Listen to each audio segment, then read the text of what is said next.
Hello and welcome back to another episode of Let's Play Castlevania Aria of Sorrow. In the previous episode, we continued exploring the Underground Waterway, and that led us to this little corner of the area where we found the rune ring accessory. I didn't get a chance to show it on the previous video, so I'm going to show it now to you. And as you can see, the rune ring boosts defense slightly, but lowers luck. It also increases the rate at which MP is restored, so it's basically the accessory equivalent of the wooden golem soul, which makes it pretty useful. Now, the next new enemy we have is the giant worm. I will get that soul and be back in a moment. Okay, we have the giant worm soul now, which restores HP gradually as long as you're motionless. It's the second healing soul that we've collected now, if you count the Persephone Guardian Soul.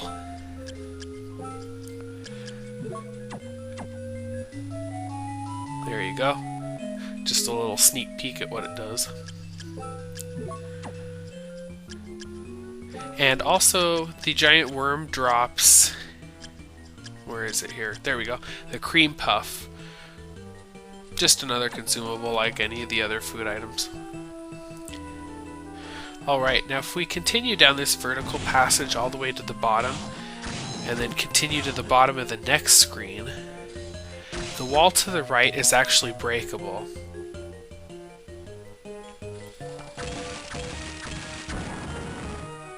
And that leads to the Asafune sword. I'll show that to you. I'll actually use it for a while. It's got a slight increase in attack strength, but it has a very long blade.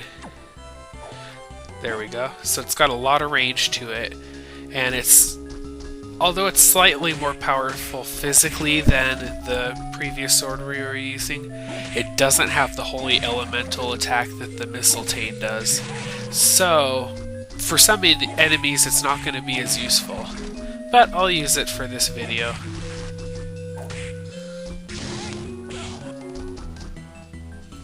Now if we backtrack a little bit more here, we didn't explore the bottom of this section of the vertical shaft with that canoe or boat that you could push down the slope. So if we explore this area, that leads to a nice little bag of treasure worth 1,000 gold.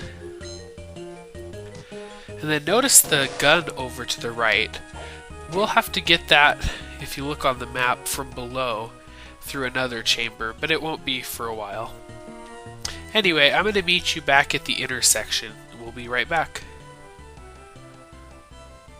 Okay, I'm now at the intersection that we left earlier. We decided to go up. Now I'm going to go right.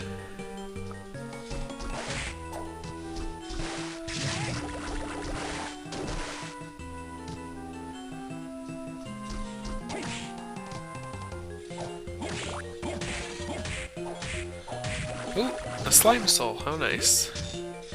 Ooh, there's my blocking mail in action. If you just saw, I blocked a hit when I touched that slime. It totally negated any damage I would have taken, which is nice because it also negated the poison status effect that I would have taken. That's why blocking mail, in my opinion, is one of the best. I actually almost prefer it over the best one in the game.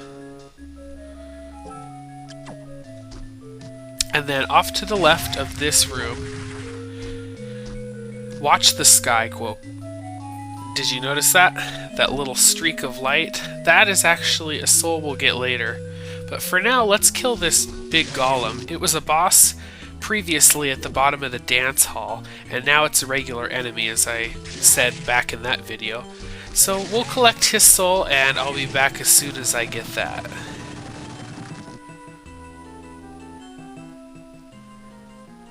Okay, we have the big golem soul now that allows us to punch enemies.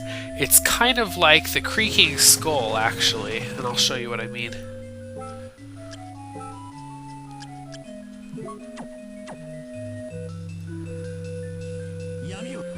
See, it kind of pops up behind you, and then whenever you attack...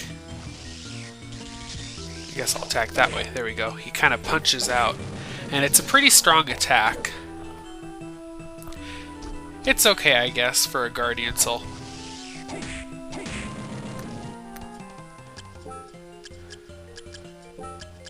Now he also drops the Milliken sword right there that I just showed you. But we already collected that in the previous video as an actual treasure sitting in the castle, so it wasn't a big issue to get it. Oh, you merman. I hate monsters with projectiles. I always hit them. It's my weakness, I think. That and poison.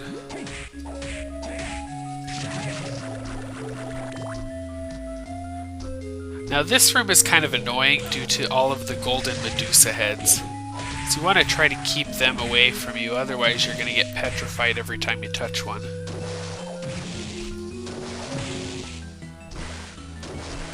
And then off to the right here there is one more treasure. Wow, I'm getting lucky with these souls. Avoid the man-eater, of course. Man-eater. Oh, sorry. I shouldn't sing. Anyway, we have the water armor now. The armor of water, rather. And it actually lowers defense compared to what we're using, but it totally negates any water-based attacks. So, in the area like we're in now, it's not a bad idea, I suppose. But even so, a lot of enemies in here aren't water-based. So it's kind of up in the air as to whether it's actually useful.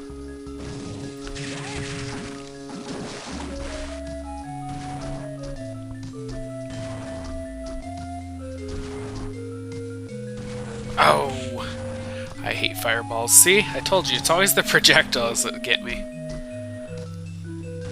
Anyway, off to the left here. We'll have to use the Undead Soul to reach that room. Off to the left we have a teleport room.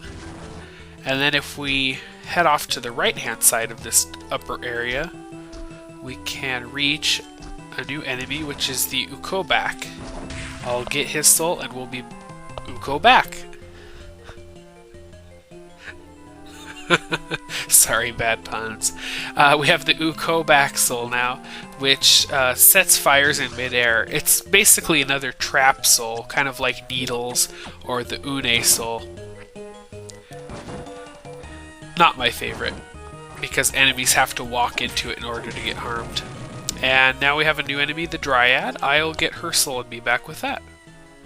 Okay, we have the Dryad soul now, which allows us to basically regain HP once it attaches itself to an enemy. It's kind of like a little seed. I'll show you what I mean. It basically sprouts a little Dryad demon, which transfers damage on the enemy to health to you. So it's actually a really good soul because it's dealing damage. Also, she drops the Mistletoe sword, which I just showed you there too. And persimmons. Our next new enemy is the Poison Worm. I'll be back with that soul. Okay, we have the Poison Worm soul now. This grants us immunity to poison. However, it's probably the most useless soul in the game because the zombie soul makes us stronger when we're poisoned. Why would we want that soul? I don't know. It's worthless. But he does drop anti-venom too, so I guess he's not totally worthless. Now, if you notice above me here in this room, there's a picture of a Durga or a Curly over there, and then a Manticore right there. And then off to the right, you can barely see it when the screen scrolls over, is a picture of the the Devil transformation. Basically, those are the 3 transformation souls. So if you put your Undine armor on, and then grab one of the transform souls, like Devil for instance, and stand on top of the water, you will magically cross through the waterfall. Kind of tricky. And that nets us the Ever-Seeing armor. And if we put that on, it boosts defense by 10 points, which is a great idea for now. And leads us to the next new area, which we will get to in the next video. Well, thanks for sticking around, and we'll see you next time when we explore another new area. Bye-bye.